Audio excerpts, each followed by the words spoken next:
La grâce irrésistible, vraiment.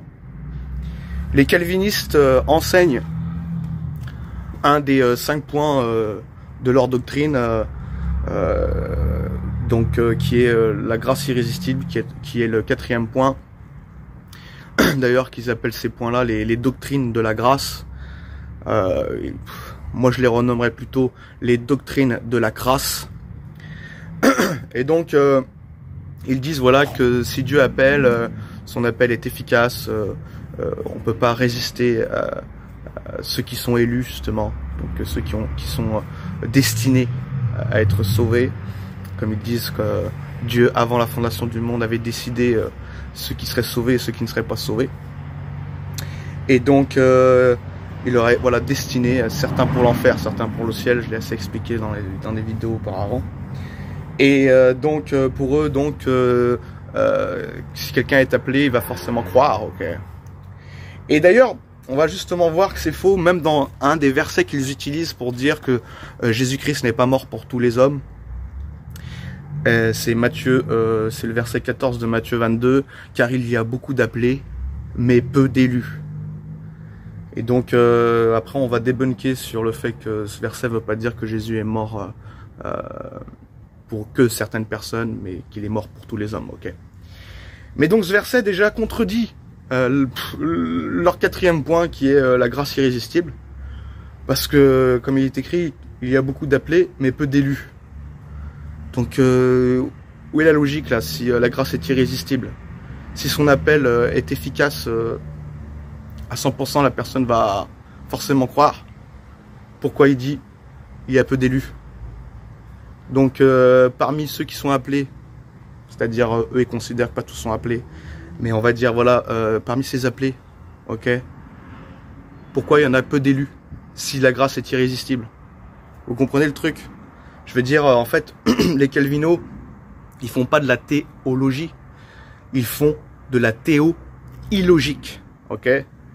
Et ce verset contredit même leur point, leur 4e point, des doctrines de la crasse. Donc, voilà. Donc déjà, rien que ce verset prouve que le 4e point ne tient pas debout, la grâce irrésistible, ok? Alors oui, Dieu appelle tous les hommes. Donc on va voir aussi que Dieu appelle tous les hommes. Mais les hommes ont le choix en fait d'accepter ou de ne pas accepter cette grâce.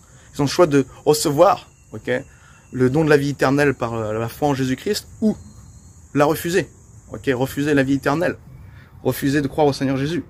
C'est pour ça que Jésus dit, car il y a beaucoup d'appelés mais peu d'élus. Ok. Donc si la grâce est irrésistible, dans ces cas, tous les appelés seraient élus. Mais c'est pas le cas. Parce que Jésus nous dit qu'il y a beaucoup d'appelés, mais peu d'élus.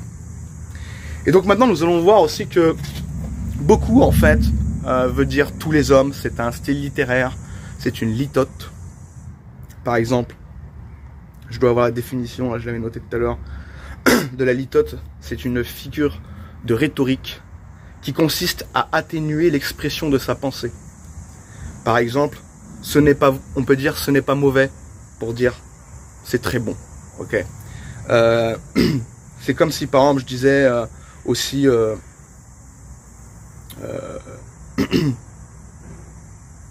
c'est comme si je disais voilà d'une manière pour dire quelque chose pour dire que quelque chose est vrai. Et je vais le dire de cette manière. Je peux le dire ouais c'est pas faux mec. Tu vois. C'est pas faux donc ça veut dire que c'est vrai. Ça sous-entend. Voilà. Donc le mot beaucoup sous-entend tous les hommes, et on le voit même aussi dans cette figure de style qui est utilisée, on le voit par exemple aussi dans Matthieu 8 verset 26 où il est écrit, où Jésus leur dit voilà aux disciples qui avaient peur dans la barque quand il y avait le vent qui menaçait, et donc il leur dit pourquoi avez-vous peur gens de peu de foi? Alors il se leva, menaça les vents et la mer, et il y eut un grand calme. Donc il leur dit, pourquoi avez-vous peur, gens de peu de foi? Et dans Marc 4, verset 40, il reprend la même histoire, l'évangéliste Marc, et il dit, voilà, pourquoi avez-vous ainsi peur? Donc il le dit comme ça, pourquoi avez-vous ainsi peur? Comment n'avez-vous point de foi? Voilà.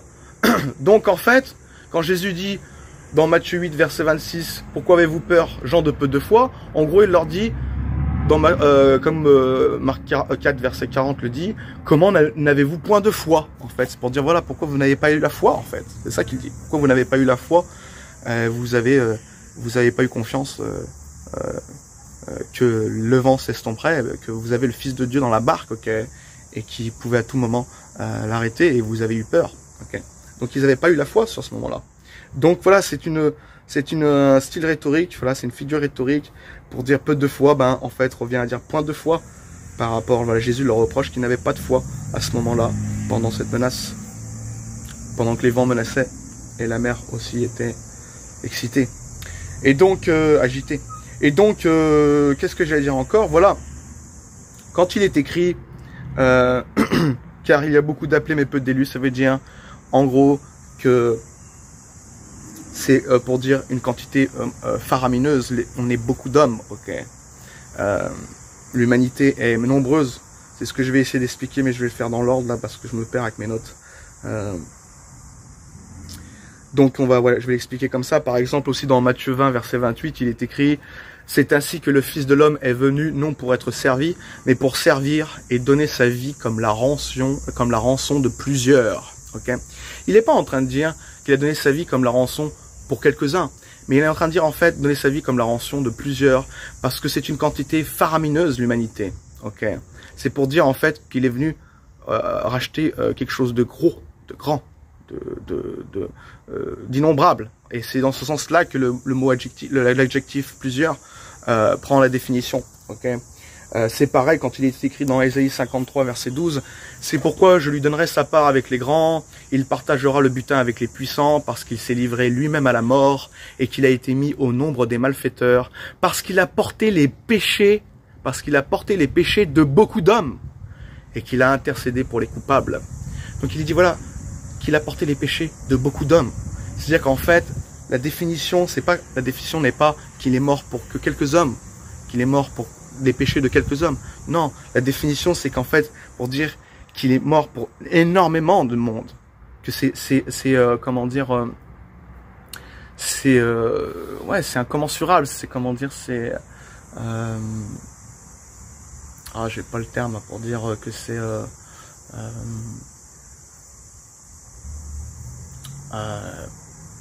ouais, bon, c'est pas grave, j'ai pas le mot. Mais voilà, c'est pour dire que il est mort pour une humanité nombreuse. Ok, ça veut dire que c'est quelque chose, c'est pour appuyer, pour dire que c'est quelque chose qu'il a fait, tu vois. Comme la rançon de plusieurs, tu vois. Il s'est donné sa vie pas pour quelques hommes. On n'est pas 1 million sur la Terre, ok. On est peut-être 8 milliards maintenant, je sais pas, 7 à 8 milliards.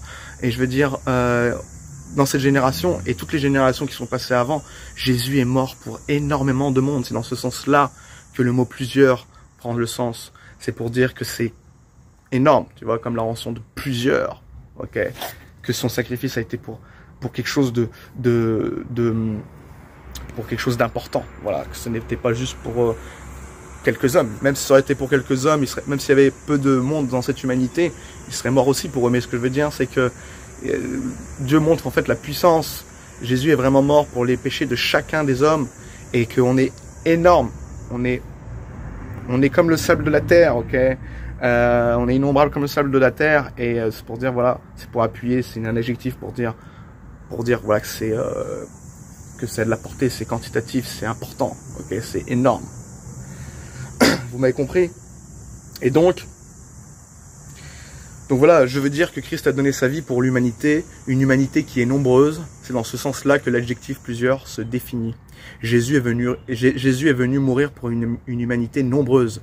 Jésus est mort pour beaucoup de monde. Cela ne veut pas dire qu'il est mort que pour certains, mais pour beaucoup, dans le sens que l'humanité est nombreuse. Les êtres humains sont nombreux, comme le sable de la terre, comme la poussière de la terre. Ok, donc, car il y a beaucoup d'appelés mais peu d'élus, ça veut dire voilà que c'est énorme.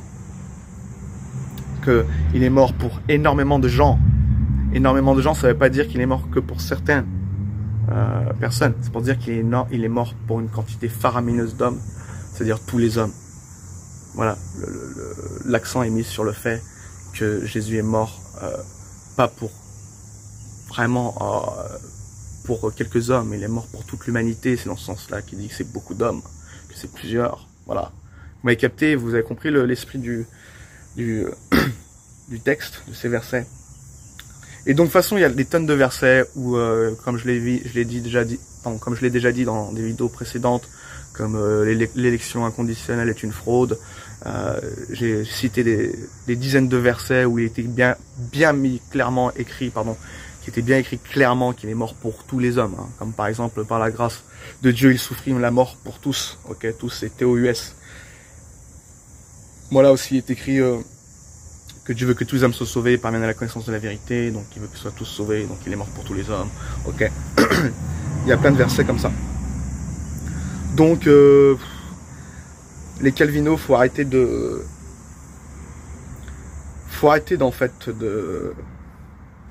Ben si, vous pouvez pas arrêter parce que vous êtes des faux prophètes, ok. Votre nature est...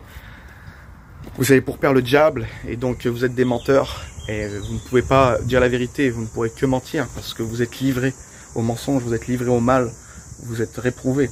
Et donc voilà, mais moi je fais cette vidéo pour les jeunes, peut-être qui me suivent aussi sur ma chaîne. Les jeunes, je dis ça parce que peut-être je pense que sur ma chaîne il y a pas mal de jeunes. Et je me dis voilà, pour les gens, voilà qu'il y en a marre en fait, que vous preniez les brebis du Seigneur à les emporter à tout vent de doctrine, par votre tromperie, par la ruse, par les moyens de séduction, ok. Il y en a marre de ça.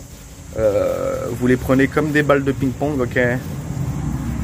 Et puis vous les balancez de fausse doctrine en fausse doctrine, quoi.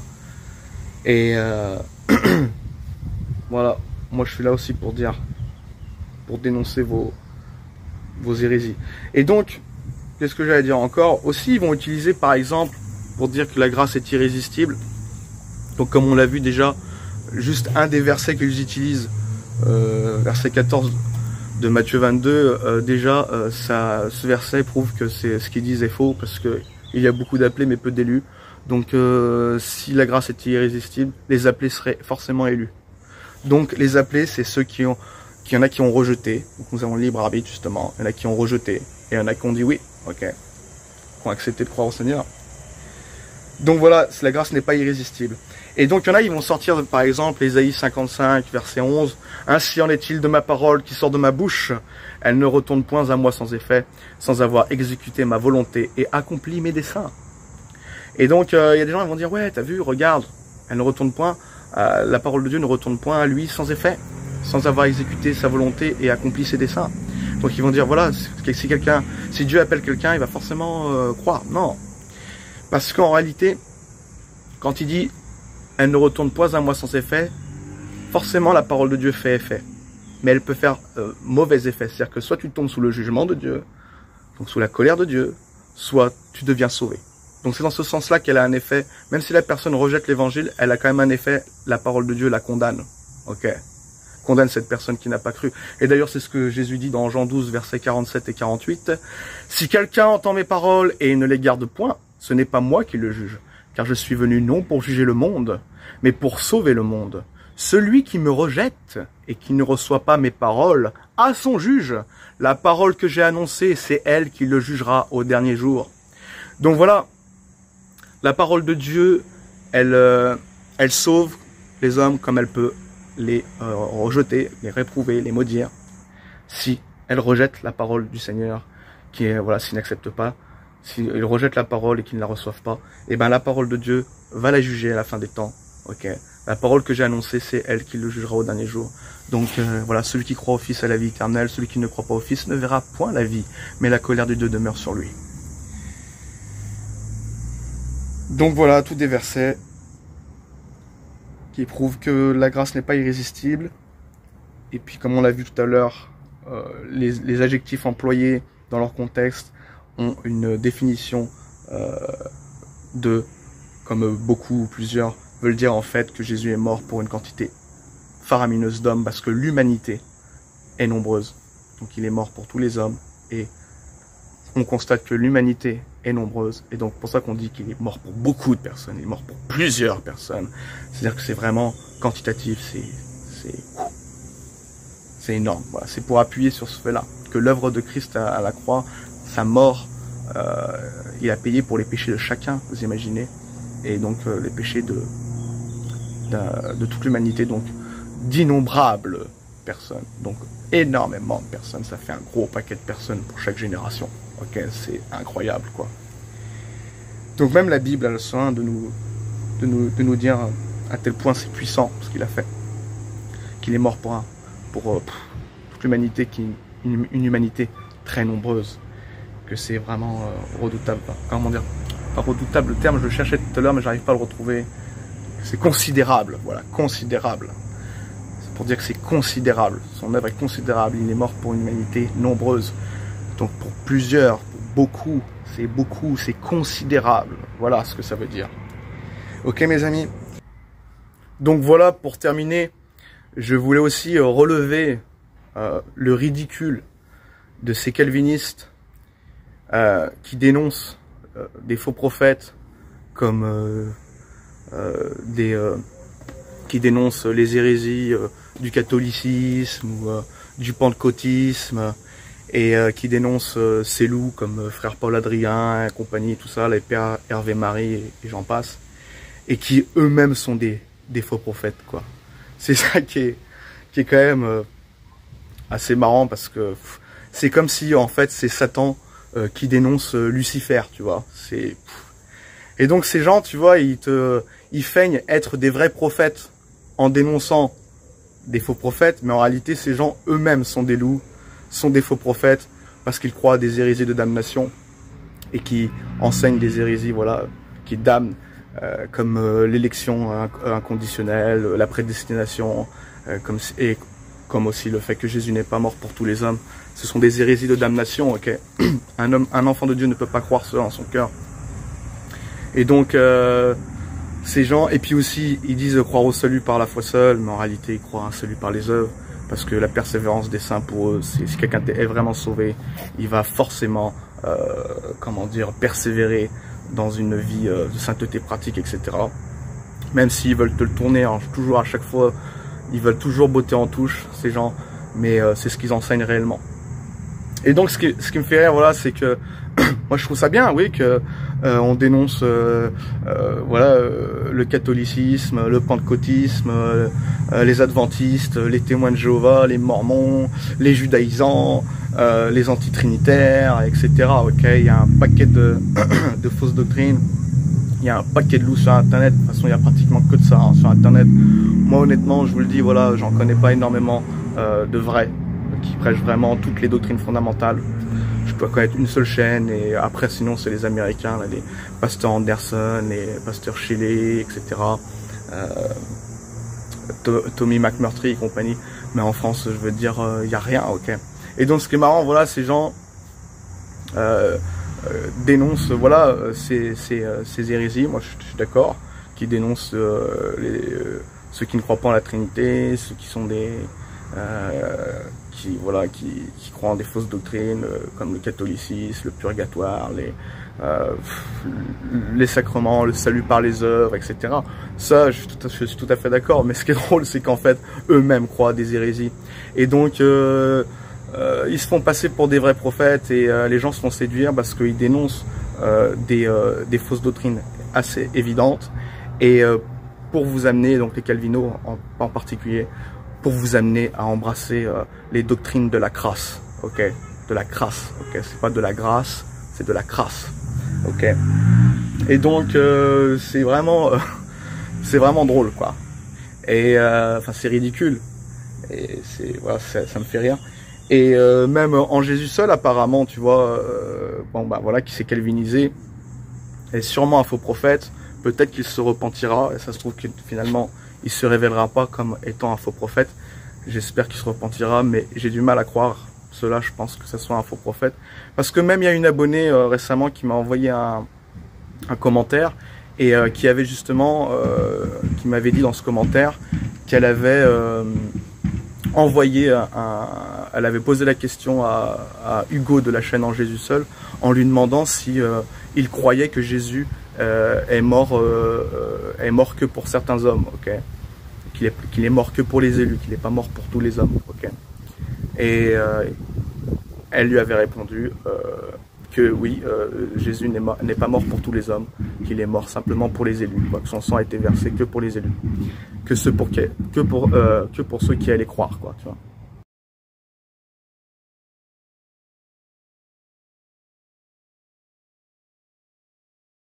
Et non, Jésus est mort pour tous les hommes, et tous les hommes ont l'occasion de pouvoir être sauvés, etc., etc. Donc voilà, tous ces gens se font passer pour des vrais en disant beaucoup de vérités, mais qui en réalité sont des loups, parce qu'ils ont aussi des hérésies de damnation, ils croient des hérésies de damnation, ils enseignent des hérésies de damnation, et qui sont des hérésies de damnation un peu complexes, quoi, comme l'élection inconditionnelle, voilà, la prédestination, voilà, que Jésus, limited atonement, donc l'expiation limitée, que Jésus n'est pas mort pour tous les hommes. Donc c'est vrai que c'est plus difficile, c'est des hérésies. Quand on connaît pas bien la parole, on pourrait croire que c'est vrai, parce que justement ils utilisent des versets qui peuvent d'apparence aller dans leur sens si on les étudie pas et si on connaît pas la parole dans le contexte. Si on connaît pas assez la parole, si on sait pas assez la dispenser droitement, ben on peut se faire avoir. Mais voilà, les calvinos sont des hérétiques, même s'ils dénoncent des hérésies de damnation évidentes, comme ceux qui nient la Trinité, ceux qui nient le salut par la foi seule, etc. Et voilà, 2 Timothée 3, verset 13 nous dit « Mais les hommes méchants et imposteurs avanceront toujours plus dans le mal, égarant les autres et égarés eux-mêmes. » Tu vois. Donc ces faux prophètes qui dénoncent, voilà, ils égarent les autres, ok, ils dénoncent des faux prophètes, mais eux-mêmes sont des faux prophètes, et donc ils égarent les autres, c'est-à-dire ceux qui voilà, leurs auditeurs, ceux qui les écoutent, ils les égarent pour embrasser, voilà, leur fausse doctrine, dont les calvinistes croient, comme je viens de le dire, leurs hérésies de damnation, et donc ils égarent les autres et ils sont égarés eux-mêmes, voilà, tu vois. Donc ces faux prophètes dénoncent d'autres faux prophètes, voilà, mais ils sont tous des faux prophètes, ceux-là, tu vois. Et donc c'est pour ça que j'insiste, moi je suis chrétien et je me dirais plutôt baptiste, parce que les baptistes, simplement, je parle des fondamentalistes, hein, pas les baptistes réformés, comme l'église de Pascal Donneau, là, le pasteur, là, qui est un faux prophète, qui se dit baptiste, mais c'est un baptiste réformé, calviniste et tout. Et donc voilà, mélangez pas le baptisme avec le vrai baptisme avec les réformés. Et malheureusement, il y a beaucoup d'églises, même en Amérique, qui sont des baptistes calvinisés, des baptistes réformés. Réformés. Et donc voilà pourquoi j'insiste toujours sur le terme baptiste. Je me présente toujours en étant un baptiste. Voilà, moi je suis chrétien. Parce qu'en fait, les baptistes sont des chrétiens. Voilà, les baptistes croient à toutes les doctrines fondamentales, ce qui fait que les baptistes fondamentalistes sont chrétiens. Voilà. Et donc, à ma connaissance, je ne connais pas de confession de foi officielle qui croit aussi à toutes les doctrines fondamentales, si ce n'est les baptistes indépendants, fondamentalistes. Voilà, c'est pour ça que je me présente sous la confession de foi baptiste fondamentaliste. Parce qu'ils sont chrétiens. Voilà. Donc voilà, les gars comme Jean Robin, la chaîne Pas de ce monde, aussi la chaîne Apologia Reformata, sont des réformés, des calvinistes. Et donc ce sont des loups, ce sont des faux prophètes. Même s'ils ont parfois un bon discours, même s'ils dénoncent des hérésies de damnation, comme le catholicisme, comme plein d'autres fausses doctrines, comme le pentecôtisme et compagnie. Ces gens-là sont des loups. Et donc, voilà, si vous entendez cette vidéo, si vous tombez sur cette vidéo, voilà, sortez de ces sectes, ok. Lisez la Bible et n'embrassez pas leurs fausses doctrines. Regardez à la parole, essayez de la comprendre, de la comparer avec les autres versets. Et voilà, donc vous verrez que toutes leurs doctrines, toutes leurs fausses doctrines, voilà, tombent. Ok, sont complètement détruites. Leurs fausses doctrines sont complètement détruites, annihilées quand on regarde l'ensemble de la parole. Ok, donc voilà, sortez de ces sectes et voilà, soyez chrétiens. Ok, donc en croyant à toutes les doctrines fondamentales.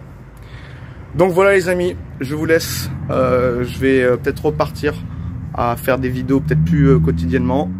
Je l'espère, voilà, comme Dieu veut. Mais des fois j'ai des phases comme ça où il y a des phases où je poste moins de vidéos, puis il y a des phases où je vais en poster peut-être voilà des dizaines, etc. Comme le Saint-Esprit veut, ok? Donc soyez bénis mes amis et à une prochaine vidéo. Bye!